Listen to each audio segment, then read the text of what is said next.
பிரியமானவர்களே, இயேசு கிறிஸ்துவின் நாமத்தில் உங்களுக்கு என் அன்பின் வாழ்த்துக்கள். இந்த ஜெபிக்கலாம் நிகழ்ச்சியில் உங்களோடு இணைந்து ஆண்டவரோடு சமூகத்தில் ஜெபிப்பதும் வசனத்தை தியானிப்பதும் ரொம்ப சந்தோஷமான ஒரு காரியம். உலகமெல்லாம் இருக்கிற தெய்வ பிள்ளைகளை இந்த ஜெபத்தில் கர்த்தர் இணைத்து ஜெபிக்க வைத்து கொண்டிருக்கிறார். நாம் தேசத்துக்காக, நீங்கள் இருக்கிற தேசத்திற்காக நீங்கள் ஜெபிக்க உங்கள் தேசத்துக்குள்ளே மாற்றங்கள் வருகிறதை நீங்கள் உணர்ந்து கொள்ள முடியும். நீங்கள் சோதித்து பாருங்கள். கர்த்தர் என்ன செய்து கொண்டிருக்கிறார் என்பதை நீங்கள் கவனித்து பார்த்தா தான் தெரியும். வெளிப்பிரகாரமாக நம்ம பார்க்கும்போது உலக மனிதர்களைப் போல, அரசியல்வாதிகளைப் போல நம்ம பார்த்தா ஒரு பெரிய மாற்றத்தை பார்க்க முடியாது. ஆனால் ஆண்டவரோடு இணைந்து கர்த்தர் பார்க்கிற விதமாய் நம்ம பார்க்கும்போது நம்முடைய ஜெபத்துக்கு பதில் வந்திருக்கிறது. ஆண்டவர் கிரியை செய்து கொண்டிருக்கிறார் என்பதை தெளிவாக அறிந்து கொள்ள முடியும். அப்போ உங்கள் தேசத்துக்காக நீங்கள் ஜெபங்கள், விண்ணப்பங்கள், வேண்டுதல்கள், ஸ்தோத்திரங்களே பண்ணணும். உங்கள் தேசத்தில் இருக்கிற எல்லா மக்களுக்காகவும். 1 தீமோத்தேயு 2 அதிகாரத்தில் சொல்லியிருக்குல்ல, 4 பரிமாணங்கள் ஜெபத்தை பற்றி, தூப வர்க்கத்தில் 4 பொருட்கள், அதை பற்றி தொடர்ச்சியாக நம்ம பேசியிருக்கிறோம். நீங்கள் அதை அறிந்து கொண்டீங்க. ஆண்டவருக்கு ரொம்ப சந்தோஷம். அதெல்லாம் குறிப்பெடுத்திருப்பீர்கள் என்று நம்புகிறேன். இப்போ 4 விதமான ஜெபத்தை குறித்து, ஜெப தூபத்தில் சேர்க்கப்படுகிற 4 விதமான பொருட்களோடு அதை கம்பேரிஷன் பண்ணி காரியங்களை நம்ம அறிந்து கொண்டோம். இப்போ உங்களுக்கு நிறைய பேருக்கு வித்தியாசம் தெரிஞ்சிட்டு, விண்ணப்பம்னா என்ன, வேண்டுதல்னா என்ன, ஜெபம்னா என்ன, ஸ்தோத்திரம்னா என்ன வித்தியாசம் தெரிஞ்சிட்டல. ஒரு ஜெபத்தில் 4 விதமான பரிமாணம் இருக்கிறது. அவைகளெல்லாம் இணையும் போது தான் ஜெபம் முழுமை பெறும். இதை நம்ம அறிந்து கொள்ளணும். இந்த 4 பொருளை சேர்க்கும் போது தான் தூப வர்க்கம் என்கிற ஒரு முழுமையான பொருள் கிடைக்கும். அதனால் நம்முடைய ஜெபத்தில் இந்த 4 விதமான பரிமாணங்களும் நம்முடைய ஜெபத்தில் வெளிப்படணும். இதை குறித்து தான் நீங்கள் அறிந்து கொண்டீங்க. சரி, அடுத்து ஜெபத்தினுடைய சில முக்கிய காரியங்கள். யாத்திராகமம் 30-37 பாருங்கள். யாத்திராகமும் அந்த தூப வர்க்கம் செய்கிற அந்த காரியத்தில் தான் ஆண்டவர் பேசும்போது 30-37 பாருங்கள். இந்த தூப வர்க்கத்தை நீ செய்ய வேண்டிய முறைமையின்படி உங்களுக்காக செய்து கொள்ளலாகாது. இது கர்த்தருக்கென்று உனக்கு பரிசுத்தமாக இருப்பதாக. இந்த தூப வர்க்கத்தை ஆண்டவர், இது கர்த்தர் கொடுத்த பிளான். என்னென்ன பொருள் சேர்க்கணும், எவ்வளவு சேர்க்கணும், எப்படி அதை சேர்க்கணும், இதெல்லாம் கர்த்தர் கொடுத்த பிளான் மோசேக்கு. இப்படி தான் நிறையா இருக்கணும், என்னென்ன பொருள் தான். அது அந்த நெருப்பில் போடும்போது, புகையும் போது ஒரு வாசல்லாம் வரும். இப்போ ஆண்டவர் சொல்கிறாரு, அது உனக்குன்னு நீ செய்யக்கூடாது. அது தேவாலயத்தில் அது தூப வர்க்கம் கர்த்தருக்கு முன்பாக தூபமாக எழும்புவதற்கு தான் பயன்படுத்தணுமே தவிர, உன் வீட்டில் அது மணமாக இருக்குன்னு சொல்லி உன் சொந்தத்துக்கு தூப வர்க்கத்தை நீ செய்யக்கூடாது அப்படின்னு ஆண்டவர் சொல்கிறார். உங்களுக்காக செய்து கொள்ளக்கூடாது. இது கர்த்தருக்குரியது, இது தேவாலயத்துக்குரியது, ஆசரிப்பு கூடாரத்துக்குரியது, தேவ சமூகத்துக்குரியது. உன் சுயநலத்துக்காக, உன் சொந்த விருப்பத்துக்காக நீ செய்யக்கூடாது அப்படின்னு ஆண்டவர் சொல்லப்போ என்ன அர்த்தம்? அது உங்களுக்காக, உன் புகழ்ச்சிக்காக ஜெபம் பண்ணக்கூடாது. ஓம் சந்தோஷம், ஓம் புகழ்ச்சி, ஓம் பெருமைக்காக நீ ஜெபம் பண்ணக்கூடாது. அதில் கவனம் செலுத்தணும். அது ரொம்ப முக்கியம். அதனால் தான் பாருங்களேன், இயேசு கிறிஸ்து ஜெபத்தை குறித்து, உபவாச ஜெபத்தை குறித்து பேசும்போது மத்தேயு 6 அதிகாரம் எடுத்துக்கொள்ளுங்க. மத்தேயு 6 அதிகாரம், அதாவது வேத புஸ்தகத்தில் புதிய ஏற்பாட்டில் 9வது பக்கம் எடுத்துக்கொள்ளுங்க.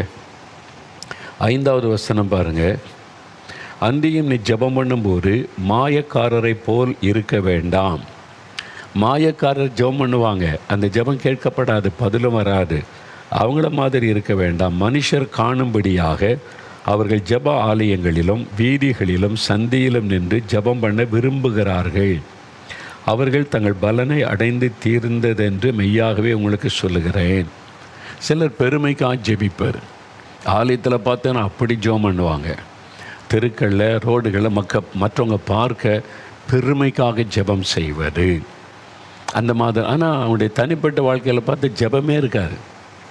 சில ஆட்கள் பாருங்கள், கூடி சர்ச்சில் வந்துட்டால் ஜெப கூட்டத்தில் இருந்தால் பயங்கரமாக ஜெபம் பண்ணுவாங்க. அவங்கள கூட்டு அவங்க ஜெபம் பண்ணுற முறையை பார்த்தாலே தெரிஞ்சிடும் அவங்க பர்சனல் ப்ரேயர் பண்ணலைன்னு சொல்லி. தனிப்பட்ட ஜெப வாழ்க்கை, தனித்த ஆண்டவரோட பேசுகிற பழக்கம் இல்லாதவங்க சிலர் பொது இடத்துல ரொம்ப ஜெபிக்க விரும்புவாங்க.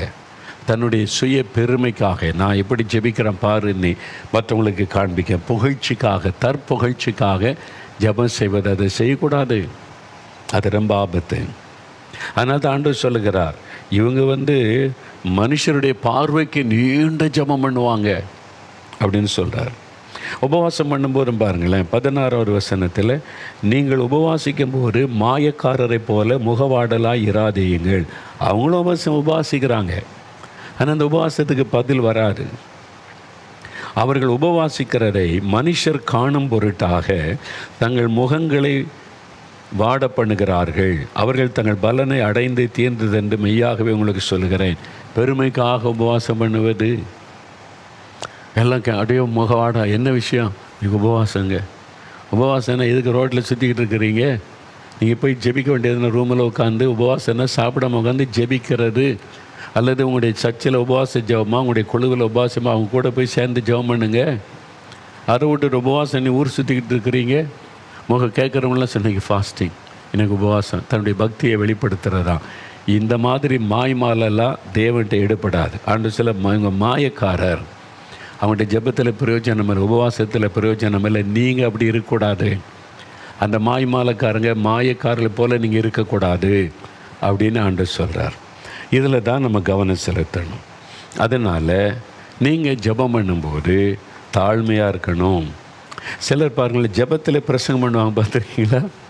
அவங்கள ஜெபிக்க விட்டு, ஆண்டவரே இந்த அதிகாரம் இந்த வசனத்தில் எப்படி சொல்லியிருக்குதில்ல, இவங்க பாருங்கள் எப்படி இல்லை அப்படி. அதாவது அவங்க ஜெபம் பண்ணுற பார்த்த வேடிக்கையாக இருக்கும். இயேசுக்கே பிரசங்கம், அவருக்கு என்ன வசனம் தெரியாத மாதிரி, ஆண்டவரே ஏசா இந்த அதிகாரம் இந்த வசனத்தை பாருங்கள் இப்படி சொல்லியிருக்கிறான்னு பாருங்கள் இப்படின்னு வசனத்தை வச்சு ஆண்டவருக்கே ஜெபத்தில் பிரசங்கம் பண்ணுவாங்க, பார்த்துருக்கீங்களா? அல்லது அங்கே ஜெபத்தில் யாரோ ஒருத்தருக்கு இவங்க நேரில் சொல்கிறதுக்கு பயமாச்சா, பிரசங்கம், ஜெபத்தில் பிரசங்கம். அவங்களுக்கு ஆண்டவரே இங்கே இப்படி இருக்கிறாங்க, இங்கே இப்படி இருக்கிறாங்க, இந்த மாதிரி பண்ணுறாங்க, யாரை பற்றி பேசுகிறாங்க எல்லாருக்கும் தெரியும். அந்த ஜெபம் மாய்மாலமான ஜெபம், பெருமையான ஜெபம். அதனால் ஜெபத்தில் பிரசங்கம் பண்ணுறது. சிலர் ஜெபத்தில் அடுக்கு மொழியில் பேசுவாங்க, பார்த்துருங்களா? அப்படியே தமிழ் அடுக்கு மொழி பேசுவாங்க. எல்லோரும் கவனிப்பாங்களா? அப்படியே கண்ணை திறந்து, யார்கிட்ட ஜெபிக்க இந்த மாதிரி அடுக்கு மொழி இல்லை.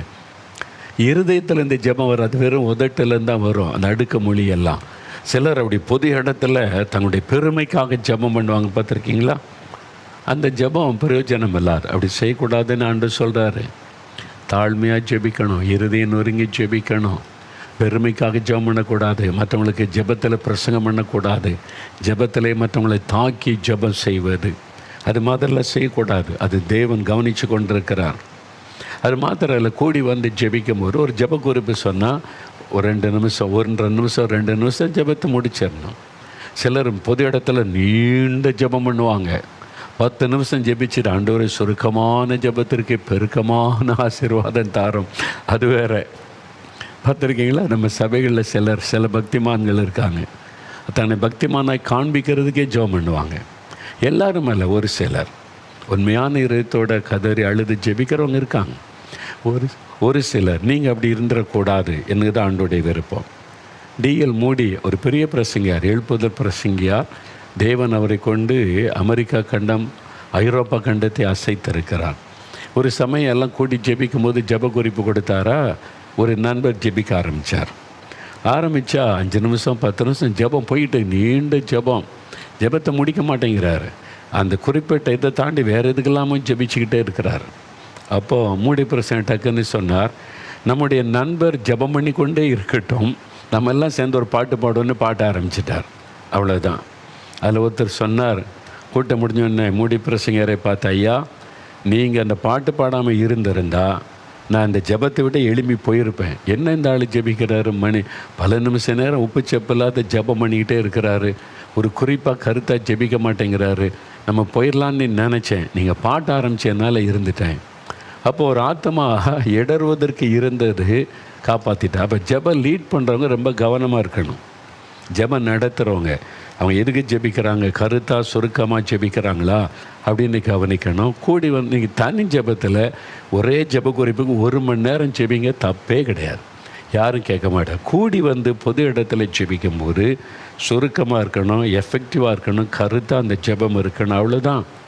அதுக்கு மேலே நீண்ட ஜெபம்லாம் பண்ணிக்கிட்டு இருக்கக்கூடாது. அதனால் கவனம் செலுத்தணும். நான் அநேக வருஷத்துக்கு முன்னால் மதுரையில் நாங்கள் சில ஊழியக்காரங்க நண்பர்கள் 3 பேர் தான். நாங்கள் ஒரு 3 பேர் இருந்தோம். ரொம்ப டயர்டாக ஊழியெல்லாம் முடிச்சுட்டு வந்தோம். அப்போ வந்து நம்ம இனிமேல் படுக்க போகிறோம். அதனால் கடைசியாக ஒரு ஜெபம் பண்ணிட்டு படுக்கலான்னு ஒரு சகோதர ஊழியம் செய்கிறது, நீங்கள் ஜெபம் பண்ணுங்க அப்படின்னா அவர் ஜெபம் ஆரம்பித்தார் பாருங்க. அப்படியே பைபிள் கதைலாம் சொல்கிறாரு, ஜெபத்தில் பைபிள் கதைலாம் சொல்கிறாரு. ஆமாம், ஆபிரகாம் அப்படி ஆண்டவரே, ஆபிரகாமுக்கு ரெபெக்காள் மருமகள், இதெல்லாம் பேசுகிறார் ஜெபத்தில் சொல்லி 5 நிமிஷம் 10 நிமிஷம். நான் பார்த்தது என்னடா ஒரு சின்ன ஜெபம் பண்ணிட்டு தூங்க போகிறதுக்கு ஸ்தோத்திர ஜெபம் பண்ண சொன்னால் பைபிள் கதையெல்லாம் ஆண்டவருக்கு சொல்லிக்கிட்டு இருக்காரு. நீ நாங்கள் எழும்பி அறுபாடில் ஜெபிச்சுட்டு இருக்கட்டும், நீ நாங்கள் எழும்பி வெளியே போய் மற்ற பாத்ரூமெல்லாம் போயிட்டு வந்துட்டு படுக்கிறதுக்கெல்லாம் ரெடி ஆகிட்டோம். அவர் ஜெபம் முடிக்க அவ்வளோ நேரம் என்னென்னோ கதையெல்லாம் பேசுகிறார். நீங்கள் அந்த மாதிரிலாம் தயவுசெய்து கதையெல்லாம் பேசாதங்க, ஆண்டவருக்கு பிரசங்கம் பண்ணாதங்க. நீங்கள் வந்து ஜெப நேரத்தில் பைபிள் ஸ்டடிலாம் எடுக்காதங்க. ஜெபத்தில் கவனம். சிலர் ஆண்டவரே நாங்கள் போனோமா, இவங்க வந்தாங்களா, அவங்க கேட்டாங்களா, அவங்களுக்கு இந்த பதில் சொன்னோம், இவங்க பெருமையை ஜெபத்தில் சொல்லுவாங்க. நான் கேட்டிருக்கேன் அது மாதிரி ஆட்களை. இவங்க ஜெபத்தை பார்த்தீங்கன்னா ஜெபமாக இது ஜெபமே இல்லை. அவங்க பெருமை பேச, ஆண்டவரே இவங்களை சந்தித்தோம், அவங்க இப்படி கேட்டாங்க, அவங்களுக்கு இப்படி பதில் சொன்னோம். இதெல்லாம் வந்து ஜெபத்தில் எல்லாம் ஒரு தேசத்துக்காக ஜெபிக்கிற இடத்துல இப்படிலாம் கதை பேசுகிறது. இது மாதிரி தயவு செய்து நீங்கள் ஆண்டவரை துக்கப்படுத்தாதங்க, நேரத்தை வீணாக்காதங்க, மற்றவர்களுக்கு இடரில் உண்டாக்காதங்க. கூடி வந்து தனி ஜெபத்தில் நீங்கள் என்ன வேணாலும் பேசுங்க. இப்போ ஆண்டவரை இப்படி நடந்துச்சா அப்படி நடந்துச்சா, நாங்கள் போனோன்னா அவங்க வந்தாங்களா, அது உங்களுக்கும் ஆண்டவருக்கும் உள்ள காரியம். பொது இடத்துல சபையிலையோ கூடி வந்து ஜெபிக்கிற இடத்துலையோ பிரசங்கம் பண்ணுறது, ஆண்டவருக்கு விளக்கம் சொல்கிறது, உங்கள் சொந்த கதையெல்லாம் பேசுவது, பெருமைக்காக என்னென்னோ சொல்லுவது, அவங்க இப்படி சொன்னாங்களா, நான் இப்படி பதில் சொன்னேன்னா ஆண்டவரே, இதெல்லாம் இருக்குது எல்லாருக்கும் தெரியணுமா. அதை இது மாதிரிலாம் தயவு செய்து நீங்கள் பண்ணாதங்க. தேவன் அதை அங்கீகரிப்பதில்லை. உங்களுடைய ஜெபமெல்லாம் வீணாய் போய்விடும். அதனால் கவனம் செலுத்தணும். அதனால் இந்த 38ஆம் வசனம் பாருங்கள். யாத்திராகமும் 30:38 கடைசியாக ஒரு காரியம் சொல்லப்பட்டு பாருங்களேன். இதற்கு ஒப்பானதை முகருகிறதற்காக செய்கிறவன் தன் ஜனத்தில் இராதபடி அறுப்புண்டு போக கடவன். இது தூபத்துக்காக தான் பயன்படுத்தணும். கர்த்தருடைய சமூகத்தில் அது வந்து தூப கலசத்தில் போடுவதற்கு தான் இந்த தூப வர்க்கம். நீ முகர்ந்து கொண்டு வாசமாக வைத்துக்கொள்ள அதை பயன்படுத்தக்கூடாது. கர்த்தர் சொன்ன முறைமையில் அதை செய்யக்கூடாது என்பதாய் ஆண்டவர் சொல்கிறார். அப்போ தன்னுடைய சுயநலத்துக்காக ஜெபத்தை பயன்படுத்தக்கூடாது. தங்களுக்குள்ளே ஒரு பெருமை. சிலர் பாருங்கள் கேட்டால் ஐ எம் இன்டர்செஷர்பாங்க. நான் வந்து மன்றாட்டு ஜெப வீரன் அவங்கள சொல்லும், அவங்களே அறிமுகப்படுத்து. மற்றவங்க சொன்னால் பரவாயில்ல, இவங்க வந்து நல்ல ஒரு ஜெப வீரன், இப்படி ஜெபிப்பாங்கன்னு இவங்களே சொல்லி ஐ எம் இன்டர்செஷர் அப்படிம்பாங்க. இன்டர்செஷன்னா என்னன்னு கேட்டிங்கன்னா தெரியாது, ஆனால் அப்படி சொல்லுவாங்க இன்டர்செஷரும்பாங்க. சிலர் நான் பார்த்துருக்குறேன், ஆண்டவரே கண்ணீரோடு ஜெபிக்கிறோம்பாங்க. கண்ணீரே வராது. அப்புறம் இப்படி கண்ணீரோடு ஜெபிக்கிறேன்னு சொல்கிறீங்க இல்லை? ஏதாவது ஒரு நேரம்னா பரவாயில்ல. சிலர் கவனித்தேன், சிலர் தொடர்ச்சியாக ஜெபத்துக்கு வருவாங்கல்ல, அவங்க ஆண்டவரை கண்ணீரோடு ஜெபிக்கிற ஆண்டவரேம்பாங்க. நான் பார்த்தேன் கண்ணீரே வரல. சரி, ஒரு நேரம் எப்போ ஜெபித்தாலும் கண்ணீரோடு ஜெபிக்கிறேன். ஒரு சொட்டு கண்ணீர் கூட வந்ததே இல்லை. அப்புறம் என்ன ஜெபம் கண்ணீரோடு? அந்த வார்த்தை இதுக்கு சொல்லணும். அப்போ பாரத்தோடு ஜெபிக்கிறேன், இதுக்காக ஜெபிக்கிறான்னு ஜெபிக்கலாம். கண்ணீரோடு ஜெபிக்கிறேன்னா கண்ணீர் சிந்தணும், அதில் உண்மை இருக்கணும்ல. சும்மா வெறும் வாயில் வார்த்தையில் நீங்கள் சொல்லிட்டு போகிறது அல்ல. அதனால் ஜெபத்தில் இதெல்லாம் கவனிக்க வேண்டிய அவசியம். ஏன்னா 1 பேதுரு 5:5 பெருமையுள்ளவனுக்கு தேவன் எதிர்த்து நிற்கிறார், தாழ்மையுள்ளவர்களுக்கோ கிருபை அளிக்கிறார். அப்போ தாழ்மை ஜெபம். சிலர் சொல்லுவாங்க, நான் ஜெபம் பண்ண என்ன நடக்கும் தெரியுமா? பார்த்துருக்கீங்களா? மிரட்டுவாங்க, ஜெபத்திலேயே மிரட்டுவாங்க. நான் யார் தெரியுமா? நான் ஜெபம் பண்ண என்ன நடக்கும் தெரியுமா அப்படின்னு சொல்லுவாங்க. பார்த்துருக்கீங்களா? நான் பார்த்துருக்கேன். ஐயோ, அதெல்லாம் நம்ம சொல்லக்கூடாது. இந்த பெருமைலாம் நமக்கு வேண்டாம். பெருமை உள்ளவர்களுக்கு தேவன் எதிர்த்துன்னு இருக்கிறார். நம்ம ஜெபத்துக்கு ஒரு பதில் கொடுக்குறாருன்னு கிருபை, அவ்வளோதான். அதில் பெருமை பாராட்டு ஒன்றும் இல்லை. நம்ம ஜெபத்துக்கு பதில் கொடுக்கணும்னு அவர் எவ்வளோ பெரிய தேவன், பரிசுத்தம் உள்ள தேவன். மோகன்லாஸ் ஜெபத்துக்கு அப்படியே பதில் கொடுத்துறோன்னு என்ன இருக்குது? அவருடைய நாமத்தை சொல்லக்கூட அருகது கிடையாது.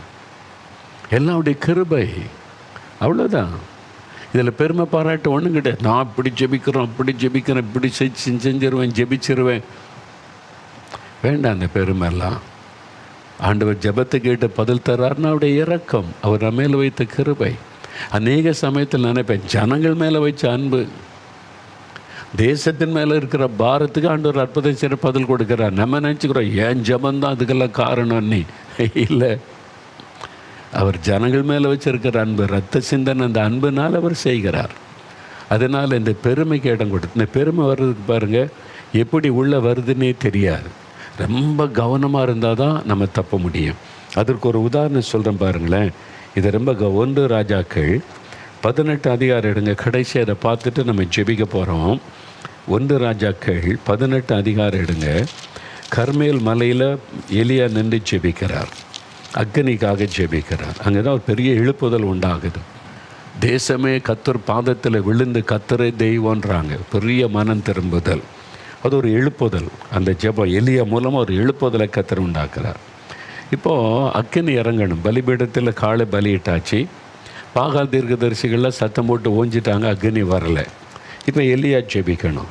36, 37, 38 இந்த வசனத்தை நல்லா பாருங்கள். இதுக்குள்ளே ஒரு காரியம் ஒளிஞ்சிருக்குதை கவனித்து பாருங்களேன். 455 பக்கம் எடுங்க. 1 ராஜாக்கள் 18:36 அந்தி பலி செலுத்தும் நேரத்திலே தீர்க்கதரிசியாகிய எலியா வந்து, ஆபிரகாமுக்கும் ஈசாக்குக்கும் யாக்கோபுக்கும் தேவனாகிய கர்த்தாவே, இஸ்ரவேலிலே நீர் தேவன் என்றும் நான் உம்முடைய ஊழியக்காரன் என்றும் நான் இந்த காரியங்களெல்லாம் உம்முடைய வார்த்தையின்படி செய்தேன் என்றும் இன்றைக்கு விளங்க பண்ணும். கர்த்தாவே, நீர் தேவனாகிய கர்த்தர் என்றும் தேவரீர் தங்கள் இருதயத்தை மறுபடியும் திருப்பினீர் என்றும் இந்த ஜனங்கள் அறியும்படிக்கு என்னை கேட்டருளும் என்றான். அப்பொழுது கர்த்தரிடத்திலிருந்து அக்கினி இறங்கி அந்த சர்வாங்க தகன பலியையும் விறகுகளையும் கற்களையும் மண்ணையும் பட்சித்து வாய்க்கால் இருந்த தண்ணீரையும் நக்கி போட்டது. ஜனங்கள் எல்லாரும் இதை கண்டபோது முகங்குப்புற விழுந்து கர்த்தரே தெய்வம் என்றார்கள். இந்த ஜெபம் இதில் ஏதாவது தெரியுதா? நான் கூட ஆரம்பத்தில் எலியா ஜெபித்தார், அக்னி இறங்கிச்சு அப்படின்னு தான் பிரசவம் பண்ணியிருக்கிறேன். ஆனால் ஒரு சமயம் ஆண்டவருடைய பாத்தில் இதை நான் மறுபடியும் நிறைய முறை வாசித்திருக்கிறேன். ஒரு முறை தேவ சமூகத்தில் இதை பற்றி வாசித்து கொண்டிருந்த சமயம் ஆவியானவர் இந்த ஜெபத்துக்குள்ள ஒரு காரியத்தை நல்லா கவனி. முதலாவது எலியா ஜெபித்த ஜெபத்துக்கு பதில் வரலை. 2வது ஜெபத்தை ஆரம்பிக்கிறார். நீங்கள் பாருங்கள் 36வது வசனத்தில், ஆபிரகாமுக்கும் ஈசாக்குக்கும் யாக்கோபுக்கும் தேவனாகிய கர்த்தாவே அப்படி சொல்லிட்டு ஒரு ஜெபம் பண்ணுறார். இன்றைக்கு விளங்க பண்ணும். ஜெபம் முடிஞ்சிட்டு அக்கினி வரலை, அக்கினி இறங்கலை, ஜெபத்துக்கு பதில் வரலை. எலியாவுக்குள்ள தடுமாற்றம் வருது. ஐயோ, நான் ஜெபிச்சு அக்னி வரலையே, பதில் வரலையே. திரும்ப கர்த்தாவே திரும்ப ஆரம்பிக்கிறார். 2வது ஜெபம், அதுக்கு தான் பதில் வருகிறார். அப்போ இந்த முதல் ஜெபத்துக்கு 2வது ஜெபத்துக்கு என்ன வித்தியாசம்? ஏன் முதல் ஜெபத்துக்கு அக்னி வரலை? அந்த அந்த அந்த ஜெபத்தை நல்லா கவனிங்க. அவர் என்ன சொல்ல, கர்த்தாவே இஸ்ரவேலிலே நீர் தேவன் என்றும், அது ஓகே, நான் உம்முடைய ஊழியக்காரன் என்று விளங்க பண்ணும், நான் இந்த காரியங்களெல்லாம் உம்முடைய வார்த்தையின்படி செய்தேன் என்பதை விளங்க பண்ணும். நான் 2 முறை வருது, நான் 2 முறை வருது, வருதுங்க. நான் உம்முடைய ஊழியக்காரன் என்று விளங்க பண்ணும் பெருமை. நான் இதெல்லாம் உம்முடைய வார்த்தையின்படி செய்தேன் என்பதை விளங்க பண்ணும் பெருமை. நம்மளை அறியாமலே வந்துடும். சாதாரணமாக ஜெபன்னு நினைப்போம். ஆவியானவர் எனக்கு காண்பித்து கொடுத்தார், கற்றுக் கொடுத்தார். நான் 2 முறை எலியாக்குள்ள நான் வந்தது, பதில் வரல, அக்னி வரல. அப்போ தான் அவர் அறிந்து கொண்டார், ஐயோ மிஸ்டேக் பண்ணிட்டோம். 2வது ஜெபத்துக்கு பாருங்கள், கர்த்தாவே நீர் தேவனாகிய கர்த்தர் என்றும் தேவரீர் தங்கள் இருதயத்தை மறுபடியும் திருப்பினீர் என்றும் இந்த ஜனங்கள் அறியும்படி என்னை கேட்டருளும். இப்போது நீர் கர்த்தர், நான் வரல. 2வது ஜெபத்தில் பாருங்கள், ஒரு நான் கூட வரல. முதல் ஜெபத்தில் 2 முறை நான் வருகிறேன். இந்த பெருமை எப்போ எப்படி உள்ள நுழைய நமக்கே தெரியாது. ஜெபத்துக்குள்ளே கூட நுழைஞ்சிரும். சாத்தான் அவ்வளவு தந்திரமாய் பெருமையை உள்ள விதைச்சிருவான். ரொம்ப கவனமாக நம்ம இருக்கணும்.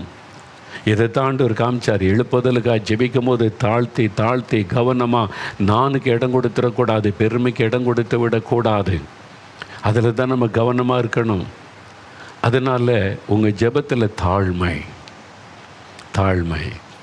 நான் ஜெபிச்சேன் என்ன நடக்கும் தெரியுமா, நாங்கள் ஜெபிச்சனால் தான் அப்படி நடந்து தெரியுமா, அதெல்லாம் வேண்டாம். தேவனுடைய கிருபை நம்ம ஜெபிக்கிறதுனால அல்ல. நான் அதனால தான் சொல்லுவேன், எழுப்புதல் எதனால் வருது? நம்ம ஜெபிக்கிறதுனால எழுப்புதல் இல்லை. அவர் எழுப்புதலை தீர்மானம் பண்ணிட்டார், அதனால நம்ம ஜெபிக்க வைக்கிறார். அவ்வளோதான் விஷயம். எழுப்புதலை கர்த்தர் தீர்மானம் பண்ணிட்டார். அது எப்போவே தீர்மானம் பண்ணப்பட்டது. இந்த எழுப்புதல் கடைசி கால எழுப்புதல் உலக தோற்றத்துக்கு முன்னே தீர்மானிக்கப்பட்டது. ஆண்டவருடைய வேலை வந்துட்டதுனால நம்ம ஜெபிக்க வைக்கிறார். அவ்வளவுதான். நம்ம ஜெபிக்கிறதுனால எழுப்புதல் வருதுன்னு நினைச்சிடாதங்க. எழுப்புதலை தேவன் திட்டம் பண்ணதுனால நம்ம ஜெபிக்க வைக்கிறார். அவ்வளவுதான். அதனால் பெருமை வேண்டாமே இல்லை.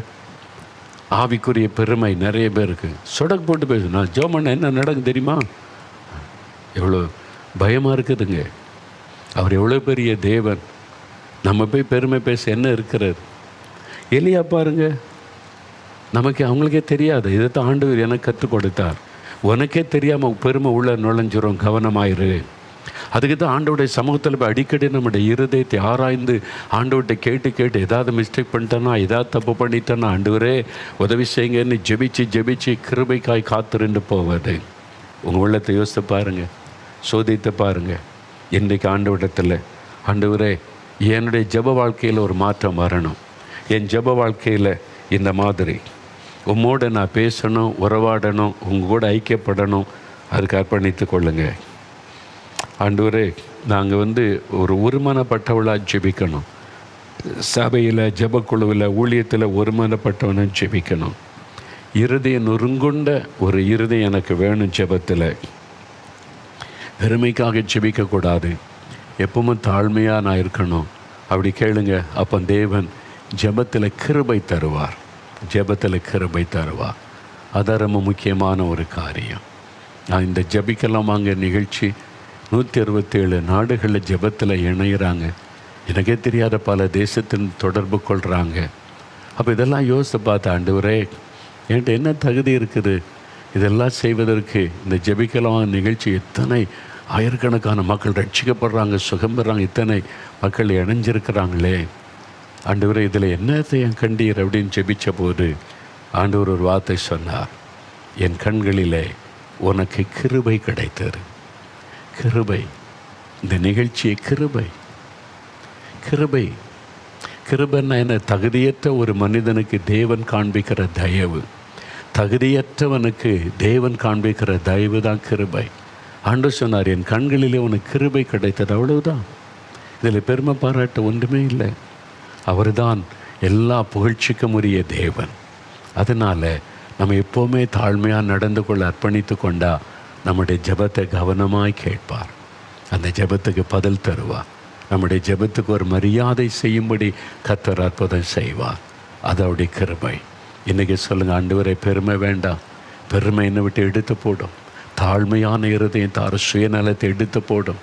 ஆண்டவர் ஜெபத்தில் நான் பிரசங்கம் பண்ணுவது மற்றவங்களை ஆண்டவரை குறைத்து பேசும் இந்த பாவத்தை எல்லாம் மன்னியும், என்னை பரிசுத்தப்படுத்தும். ஜெபாவியை தாருன்னு கேளுங்க. ஜெபிக்கலாம். முடிந்தால் முழங்கால் படிட்டு கொள்ளுங்க, அல்லது அப்படியே கண்களை மூடி ஒரு 2 நிமிடம் ஜெபிங்க. ஆண்டவரே ஜெபாவி எனக்கு வேணும். நான் இந்த மாதிரி ஜெபிக்கணும். உம்முடைய குரலை கேட்கணும். உம்முடைய ஆலோசனை பெற்றுக்கொள்ளணும். நீர் என்னோட பேசணும். ஆண்டவரே என்னுடைய கேள்விக்கெல்லாம் பதில் சொல்லி என்னை வழி நடத்துங்க.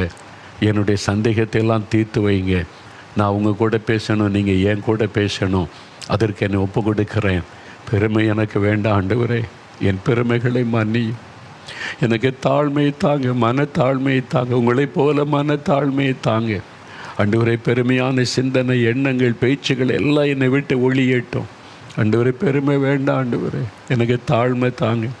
கேளுங்க, ஆண்டவரிடத்தில் கேளுங்க, தாழ்த்துங்க, உங்களை ஒப்பு கொடுங்க. நொறுங்குண்ட உள்ளத்தை தாங்க. பார்த்த மக்களுக்காய், பாதிக்கப்பட்ட மக்களுக்காக என் இருதயம் நொறுங்கணும். நான் இருதயம் நொறுங்கி கண்ணீர் விட்டு பாரத்தோடு ஜெபிக்கணும். உங்கள் பாரம் எனக்கு வேணும். கெத்செமனே தோட்டத்தில் அழுது புலம்பி ஜெபிச்சிங்களே, அந்த மாதிரி பாரம் நெகேமியாவுக்குள்ளே காணப்பட்ட ஒரு நொறுங்குண்ட இருதயம், எரேமியாவுக்குள்ளே காணப்பட்ட ஆண்டவரே அந்த கண்ணீர் நிறைந்த கண்கள் எனக்கு வேணும். அந்த இருதயத்தை எனக்கு தாங்க. கேளுங்க மகனே மகளே, நீ கேளுங்க, ஆண்டவர் உங்களுக்கு தருகிறார். குட்டி பிள்ளைங்க, வாலிபர்கள், ஆண்டவர் உங்களுக்கு தருகிறார். ஆண்டவரை நிரப்புங்க, எனக்கு அப்படிப்பட்ட இருதயம் தாங்க. ஆண்டவரை யார் யார் ஜெபிக்கிறாங்களோ அந்த பிள்ளைகளுக்கெல்லாம் அந்த ஜெப ஆவியை கொடுங்க, தாழ்மையின் ஆவியை கொடுங்க, நொறுங்கொண்ட இருதயத்தை கொடுங்க. ஆண்டவரை சுயநலங்கள் சுய பெருமைகள் எல்லாம் ஒளிந்து போகட்டும். ஜெபத்திற்குள்ள தடைகள் எல்லாம் விலகட்டும். ஆண்டவரை உம்மோடு கூட பேச உறவாட உம்முடைய குரலை கேட்கிற இருதயத்தை கொடுங்க. இன்றைக்கு இப்பொழுது உம்முடைய அபிஷேகத்தின் வல்லமை இவர்களுக்குள்ள இறங்கட்டும். ஒரு மன்றாட்டின் ஆவி அவர்களுக்குள்ள இறங்கட்டும். பரிந்து பேசுகிற ஆவி இறங்கட்டும். ஆண்டவர் உம்மை போல ஜெபிக்கிற அந்த ஜெப ஆவியை தாரும். அவருடைய ஜெப வாழ்க்கை இன்று முதல் வித்தியாசமாய் மாறட்டும். இயேசுவின் நாமத்தில் ஒரு மாற்றம் வரட்டும். அப்படி ஜெபிக்க கிருபை கொடுங்க. நீங்க அப்படி செய்ததற்காக நன்றி அப்பா. இந்த நிகழ்ச்சிக்கு ஆண்டவரை காணிக்க அனுப்பி தாங்கின பிள்ளைகளை ஆசீர்வதிங்க. தியாகத்தோடு காணிக்க அனுப்பி இந்த நிகழ்ச்சியை தாங்கினாங்களே, அந்த குடும்பங்கள் ஆசீர்வதிக்கப்படட்டும். அவருடைய வருகைக்கு ஆயத்தப்படுத்தும். அவளுக்கு ஜெப ஆவியை தாரும். அவர்கள் ஜெபிக்க கேட்டுக்கொண்ட காரியத்தில் அற்புதம் செய்து ஆசீர்வதியும். இந்த நிகழ்ச்சிக்கு ஆண்டவரே உதவியாக இருக்கிற எல்லாரையும் கர்த்தர் ஆசீர்வதித்து நடத்தும். ஆண்டவரை தொடர்ந்து இந்த ஜெப புஸ்தகத்தை வாசிக்கவும், ஜெபத்தின் ரகசியங்களை அறிந்து கொள்ள ஒவ்வொருவருக்கும் கிருபை தாரும். எல்லா மகிமை உமக்கு செலுத்துகிறோம். உம்மை துதிக்கிறோம். உமக்கு மகிமை செலுத்துகிறோம். இயேசு கிறிஸ்துவின் நாமத்தில் ஜெபிக்கிறோம் பிதாவே. ஆமேன் ஆமேன். என் ஆத்துமாவே கர்த்தரை சோஸ்திரி, என் முழு உள்ளமையுடைய பரிசுத்தமுள்ள நாமத்தை சோஸ்திரி. என் ஆத்துமாவே கர்த்தரை சோஸ்திரி, அவர் செய்த சகல உபகாரங்களை மறவாதே. ஆமேன் ஆமேன். God bless you. ஆமேன்.